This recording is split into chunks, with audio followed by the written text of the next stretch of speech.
Nama saya Chandra Nawaban dari kelas 5E dengan NPM 223510466. Di sini saya akan mempresentasikan tugas dasar pemrograman mobile, tugas minggu ketiga dengan judul JavaScript Advanced.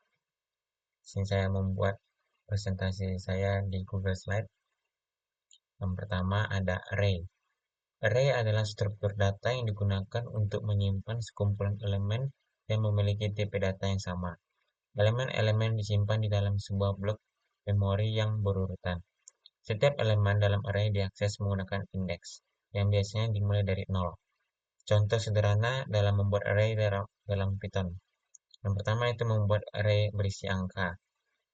Array underscore angka yang isinya 1, 2, 3, 4, dan 5. Untuk mengakses elemen array, kita mengetik print dalam kurung array angka dengan indeks 0, yaitu dengan output 1. Kita coba lagi ngetik print array angka 2 dengan indeks 2, yang outputnya keluar angka 3. Selanjutnya function. Fungsi atau function dalam pemrograman adalah blok kode yang dirancang untuk melakukan tugas tertentu. Fungsi memungkinkan kita untuk mengelompokkan perintah-perintah yang berhubungan menjadi satu kesatuan, sehingga kode menjadi lebih rapi, dapat digunakan kembali atau reusable, dan mudah dipelihara. Beberapa cara membuat fungsi dalam JavaScript. Yang pertama, fungsi declaration. Ini adalah cara paling dasar dan umum untuk membuat fungsi di JavaScript.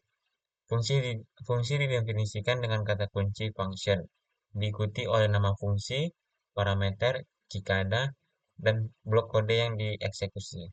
Yang kedua ada function expression.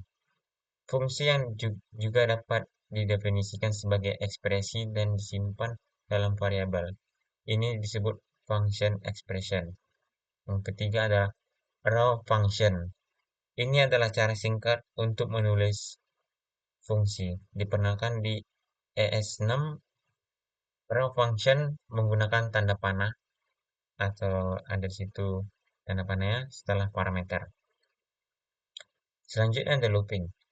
Looping atau perulangan dalam pemrograman adalah proses menjalankan blok kode secara berulang-ulang selama kondisi tertentu terpenuhi. Looping digunakan untuk mengotomatisasi tugas-tugas yang berulang, sehingga tidak perlu menulis kode yang sama berkali-kali. Ada beberapa jenis perulangan yang umum dalam pemrograman, seperti for loop, while loop, dan do while loop. Yang pertama ada for loop. For loop digunakan ketika kita sudah tahu berapa kali perulangan akan dilakukan. Biasanya digunakan untuk mengulangi blok kode dengan indeks atau counter yang terus bertambah atau berkurang. Yang kedua ada while loop.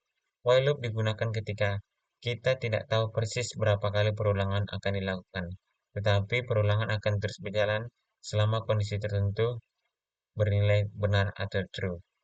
Yang ketiga ada do while loop. Do while loop mirip dengan while loop, tetapi bedanya ada do while loop akan selalu menjalankan blok kode setidaknya satu kali, bahkan jika kondisi awalnya salah. Ini karena kondisi diperiksa setelah blok kode dijalankan. Yang selanjutnya ada JavaScript asynchronous. JavaScript ini adalah cara menangani operasi yang berjalan secara non-blocking. Artinya, operasi tersebut dapat berjalan di latar belakang tanpa menghentikan eksekusi kode lainnya.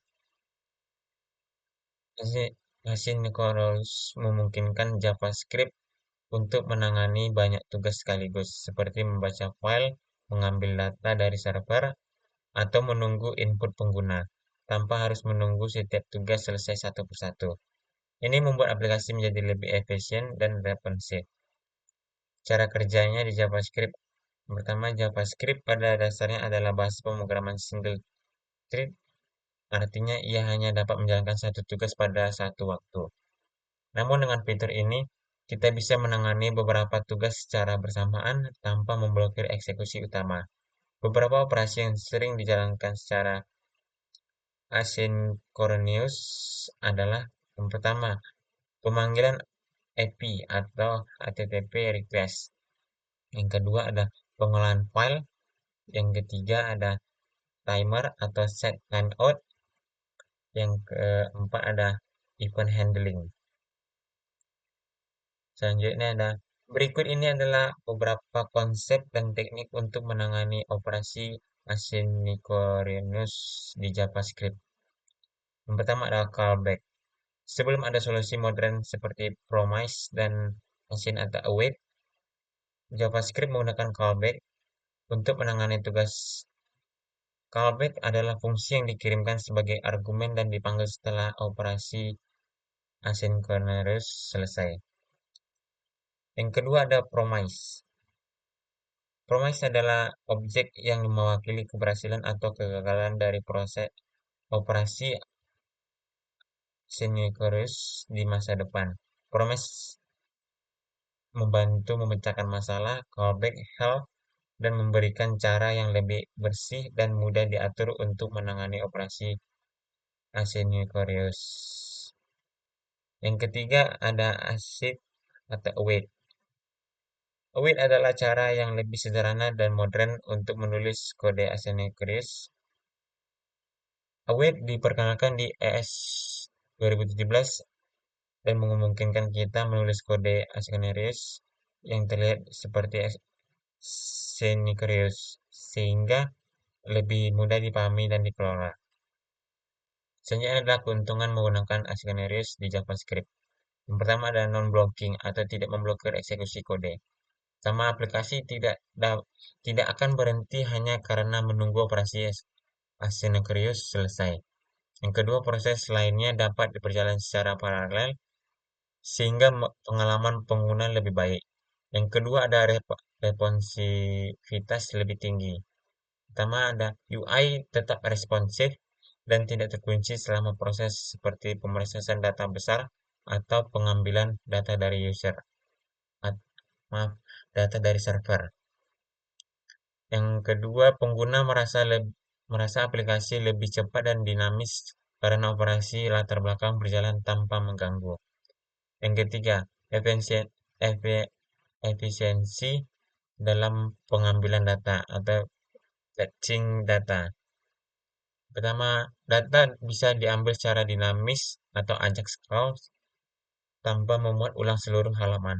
Kedua, pengguna mendapatkan data baru tanpa harus meninggalkan halaman atau mengalami penundaan yang lama.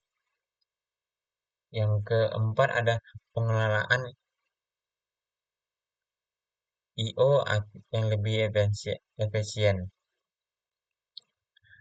Pertama, ada aplikasi dapat menangani beberapa operasi I/O secara bersamaan atau mengurangi waktu idle. Yang kedua, aplikasi dapat merespon lebih cepat karena tidak harus menunggu step I/O selesai sebelum melanjutkan. Yang kelima, meningkatkan skala aplikasi atau scalability. Yang pertama, dapat melayani lebih banyak permintaan secara bersamaan. Yang kedua, membuat aplikasi lebih cepat dan hemat sumber daya, terutama untuk aplikasi besar yang melibatkan banyak permintaan data. Selanjutnya ada tantangan menggunakan asinkronus di JavaScript. Yang pertama ada callback hell atau piramida DOM. Yang pertama membuat kode sulit diikuti karena callback bersarang terlalu dalam. Yang kedua, kesalahan atau debugging menjadi lebih sulit karena alur eksekusi tidak jelas. Yang ketiga, pengelolaan error lebih kompleks karena setiap lapisan callback harus menangani kesalahan secara manual. Yang kedua, pengelolaan error yang kompleks. Yang pertama, error tidak selalu muncul secara langsung dan perlu dikelola di banyak tempat dalam kode. Yang kedua, tanpa penanganan yang tepat, error bisa menyebabkan kebingungan tentang sumber masalah. Yang ketiga, menangani kesalahan di callback sangat mudah terlewat atau dilupakan. Yang ketiga ada kompleksitas debugging. Yang pertama, alur eksekusi yang berpindah-pindah. Misalnya dari callback atau promise bisa membuat debugging lebih rumit. Yang kedua, stuck trace. Pada error seringkali tidak membantu karena mungkin tidak menunjukkan konteks penuh dari masalah asinkrius. Yang ketiga, kesalahan dalam tugas asinkrius mungkin tidak langsung terlihat sampai beberapa waktu kemudian atau membuat identitas sumber masalah lebih sulit. Keempat, manajemen alur eksekusi yang kompleks atau race condition. Pertama, data mungkin tidak siap atau berubah sebelum semua tugas selesai, yang bisa menyebabkan hasil yang salah. Yang kedua, urutan eksekusi menjadi tidak terduga, sehingga hasil dari suatu operasi bisa memengaruhi hasil operasi lain secara tidak sengaja. Sekian dari presentasi saya. Jika ada kata yang salah, mohon dimaafkan. Saya akhiri. Terima kasih.